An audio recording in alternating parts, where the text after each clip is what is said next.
Residents are really fed up with unruly behavior that's plagued the strip mall at night and on weekends for the past year since. Residents say drivers of muscle cars race up and down the street performing stunts and other reckless behavior. Police have also been called for open drinking and fights breaking out and have made arrests for assaults and impaired driving.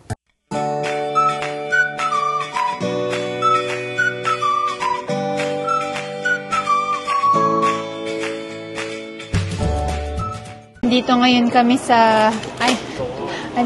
kami sa Superstore.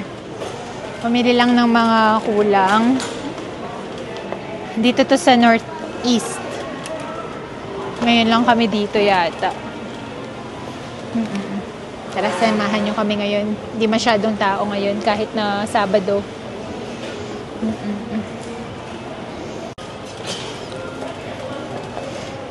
Yan, hanap tayo ng fruits ni Kian. Look at this. We cannot guarantee. Mommy, I'm gonna scan it with this, Mommy. Okay, mamaya. Hindi na nakasil yung mga strawberry ngayon eh. Yan tayo ng ibang fruits na nakasil. Mahilig kasi sa fruits talaga si Kian.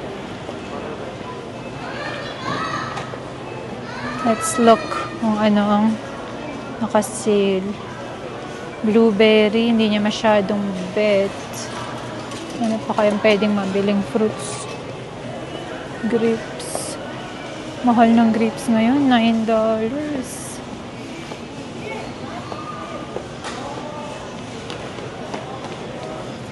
Mommy, what are you gonna buy? I'm looking for some fruits para sa'yo. Ako na siya ng strawberry kasi favorite talaga niya to. Nakainin naman niya to eh. Pero parang hindi na sila pulang-pula. Tamis pa rin kaya. 25, Mommy, 25.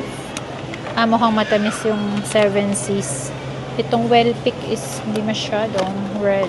Mommy, how many items we have, Mommy? How many? Did you count? Are you gonna check out? Yeah, self-checkout. Gusto kasi niya siya yung mag-scan. Alam na this. Ay, alam na this. Hanap ako ng basa fish. Masarap kasi sa fish fillet kapag kami yung nagbe-bread. Minababad ni Mamsi sa garlic tsaka gatas. Ito. Nakasil pati. Ito na lang. Basa fillets. So, may salmon din sila na nasa ice. May ganito na pala sila. Tub. Yeah. It needs to be cooked pa. Yeah. Let's go. So, can you get me one of this king crab flavored? Is it big? Can I see? Wait, look at this. $4.54. Pwede na to. Naka-sale naman. Ano lang, imitation crab. Gagawa kasi ako ng siomai. Ano ba to? Japanese siomai. Kailangan ng crab stick sa gitna. Kuha lang ako ng radish para sa Japanese siomai. Nilalagyan ng ganito yan eh. Maliit lang. Jumbo doy pa man dun eh. Oh. Ito. May maliit. Pwede na. Tinitimbang naman to eh. Yeah. We'll get some burger patties for Momsy. For Daddy. For Dad. Hindi ko alam kung Mommy? baon. Yeah, for Dad. Hindi ko alam kung masarap tong mga to. What about this one? Naka-sale Is very kasi. yummy? I'm not How? even sure. I'm gonna take a look. Smoky hickory. Ito siguro. Gusto kong i-try. Ang baon ni Iban. Okay, open the door for Mom.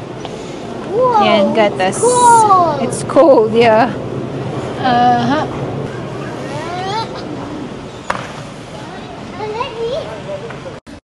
Mura talaga yung mga no-name na brands. And pareho lang naman. Ayun usually yung mga binibili namin. Look at this, Mommy. Yeah? Look at this. Look, the ink. Look at the ink erased. It's fading. It's fading. Kumuha ko ng It's mushroom, fading. tsaka It's corn fading because kernel. It's fading because Needs to be replaced. needs to be replaced. Tignan nyo, may carrots na rin pala. Na nakakain. Lahat instant na eh. Mommy, a little fade lang. A little, yeah. Ito, sakto pala. Wala na kaming bagoong. Sakto naman na nakasil tong linggo yan. Oh no, what's Ito yung masarap eh. Manamis-namis. Bebe, oh. Don't bang it, ha? There's three people. Papatingin si Mamsi nung tausi. Dati nakahanap na ako ano eh. Hindi ko lang alam saan. Baka sa Lucky's meron tausi. Look at this. It's fading. Yeah. Oh, no. Kuha na rin nga ako nitong tamarind. Mommy, Ano. there's lots of Pang sinigang. Mas masarap sana yung sinigang sa gabi mix pero wala. Sa Asian store lang meron kasi hindi masyadong kompleto kapag dito sa superstore. So mukhang walang pang tausi. Mommy, look at this, Mommy. Yeah? Mommy, look at this on the bottom. It's fading again. It's fading, yeah. Four papers are fading. Tapos bibili ako ng sausage, Vienna sausage. Gustong matikman ni Mamsi yung chicken pastel. Mommy, the front, it's dark. It's dark.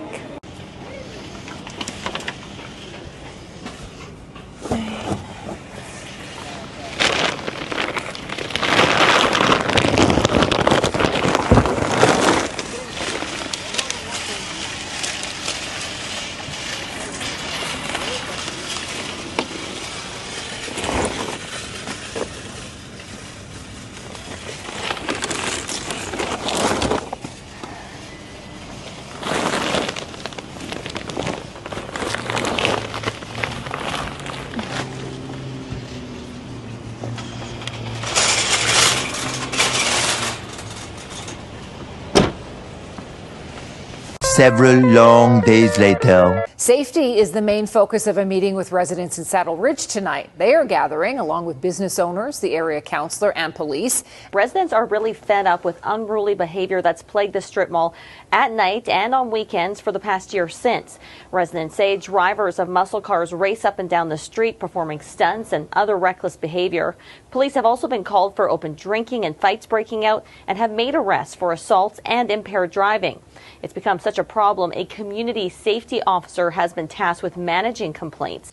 Ayun, so yung nakita nating news about dun sa strip mall na yan, sa may Savannah area. Actually, hindi pa kami nakapunta dyan. Ginugel ko nga kasi na-curious ako gano'n kalayo from where we are. Kasi northwest kami. And then yung strip mall na yan, Savannah Plaza is northeast. So, hindi pa kami nakakapunta dyan. Kaya na-curious ako kung gano'n siya kalayo from where we are. So, ayun, every night yata yan, tsaka during the weekend nangyayari. Yan yung batay sa news na finlash ko yung glimpse of news. Saddle Ridge area ang nakalagay. So, ayan, nabalita na nga siya and pati yung parang namumuno dyan sa area na yan. Parang nag-allot na sila ng peace officer para masettle lang yung gulo dyan. Kasi hindi lang sila takbo ng mga kotse dyan ng mabibilis pero nakita nyo naman may pa-fireworks pa. So, ayun guys, ingat-ingat lang lagi. Buti na lang is medyo malayo rin yun sa amin. Parang 23 minutes or something. And so far dito sa area namin is tahimik naman. Sana nga. Wala pa naman kami nakikitang ganung mga kaguluhan. So, lagi lang tayong mag-ingat kung nasaan man tayo. At saka yun, alam ko naman din na lahat ng area ngayon, no matter where you are is, wala na talagang safe na area na masasabi. Kaya kailangan doble ingat. Lalo na kung ganun yung mga nangyayari. I'm sure madaming mga nagreklamo pati yung mga establishments lalo na andun. Kasi matatakot ka nga naman pumunta dun kung gabi may kailangan kang bilhin dun. Sa ibang branch ka na lang pupunta or sa ibang location kasi nakakatakot nga naman kasi may mga pa-fireworks pa or ang bibilis ng mga patakbo ng mga sasakyan. So, I'm sure affected yung mga business owners dun. Though, hindi ko alam kung anong mga business yung mga nandun kasi nga, sabi ko is hindi pa kami nakakadaan sa area na yun. So, ayun guys, sana may na-share ako na kaunting news sa inyo. And ingat lang po tayo lagi kahit saan man tayo naroroon. And we'll see you in the next one. Bye!